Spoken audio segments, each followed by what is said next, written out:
All right, come closer, little one. Snuggle into your blanket, close your eyes just a little, and listen carefully because tonight I'm going to tell you a very special bedtime story from the Bible. A long, long time ago in a land called Egypt, there lived a family who loved each other very much. In that family was a young girl named Miriam, and she had just become a big sister. Now her baby brother was very tiny and very cute, but oh my, he could cry louder than you would ever imagine. He cried in the morning, he cried at night, and sometimes he cried just because he felt like it. Miriam would look at him and whisper, "Are you trying to wake the whole world?" But this was not a happy time for families like theirs. The king of Egypt had made a very cruel rule about baby boys. Everyone was afraid. Mothers held their babies tightly and people spoke in quiet voices so no one would hear them. Miriam's mother loved her baby so much, but she wanted to protect him more than anything in the world. So they hid him in the house. They tried to be very, very quiet all the time.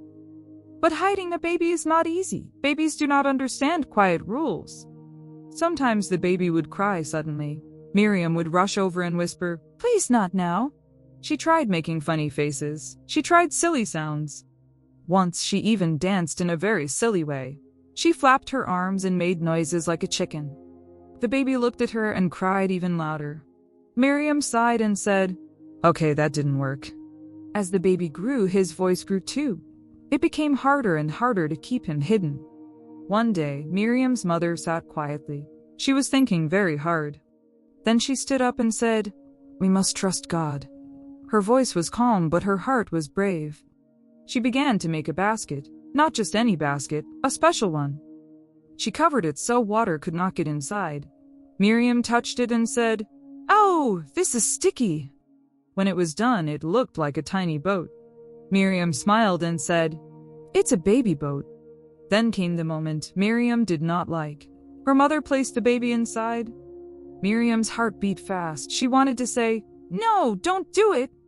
But she stayed quiet. She trusted her mother. They walked to the river. The water was calm, but everything felt very serious. Tall grass grew along the edge. Birds sang like it was a normal day. Her mother placed the basket gently in the water. She hid it carefully among the grass. The baby made a small sound. Miriam whispered, "Please not now." Then her mother walked away. She trusted God completely. She hid in the grass and watched the basket. She became the quietest guard ever. "I will not let anything happen," she whispered. She was brave, even though she was scared. Then suddenly she heard voices. People were coming. She looked carefully and froze. It was the princess. "This is not good," Miriam whispered. Her heart beat very fast. The princess saw the basket. She pointed at it curiously. Her helper brought the basket to her. Miriam held her breath. The princess opened it. Inside was the baby. And then the baby cried, loudly, very loudly. Miriam covered her face.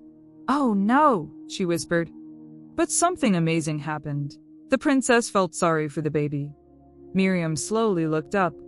Wait, she wants to help? Then Miriam made a choice, a brave choice. She walked up to the princess. Yes, she really did that. "Would you like help?" she asked. Her voice was small but strong. The princess smiled and said, "Yes." Miriam's plan worked. Miriam ran home faster than ever. "Mom, come now!" she shouted. She brought her mother back. The princess was still there.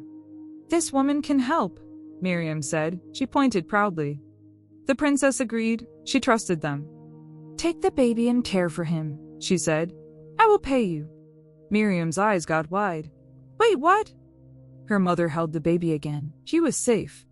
Miriam smiled so big, her cheeks hurt. The baby grew strong. He was loved every day. Later, he was named Moses. It meant drawn out of water. Miriam never forgot that day. Not ever. She was small, but she was brave. And because she was brave, her brother lived. Now close your eyes, little one. Even small people can do very big things.